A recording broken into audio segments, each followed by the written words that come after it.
Tharad depot ખાતે વૃક્ષારોપણ કરવામાં આવ્યું। ગરમીની ઋતુ શરૂ થતાં થરાદ એસટી ડેપોમાં આવતા મુસાફરોને ગરમીથી બચવા માટે રાહત મળે તેના માટે થરાદ એસટી ડેપોમાં વૃક્ષારોપણ કાર્યક્રમ રાખવામાં આવ્યો।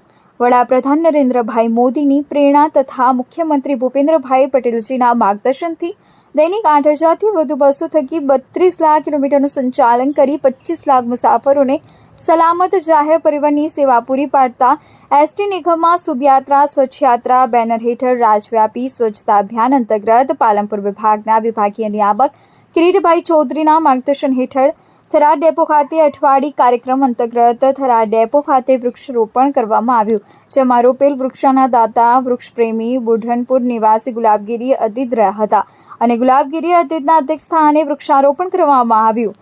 આ પ્રસંગે વૃક્ષોના દાતા ગુલાબગીરી અતીતનો સાફો પહેરાવી અને સાલ ઓઢાડીને સન્માન કરવામાં આવ્યું। આ પ્રસંગે અજયભાઈ ઓઝા, પ્રમુખ થરાદ શહેર Bhajap media convener Hajaji Rajput, depot manager KP Chauhan, Tharad depot society director Dinesh Patel, અન્ય યુનિયન હોદ્દેદાર દીપાજી રાજપૂત, સોમભાઈ દેસાઈ, દિલીપ પટેલ, મનોભાઈ ત્રિવેદી, બાબુભાઈ સોલંકી તેમજ અન્ય કર્મચારીઓ હાજર રહ્યા।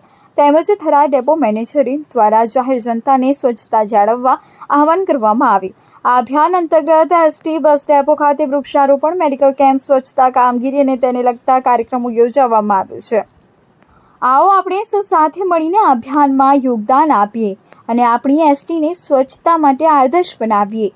હાજાજી રાજપૂત, બનાસકાંઠા।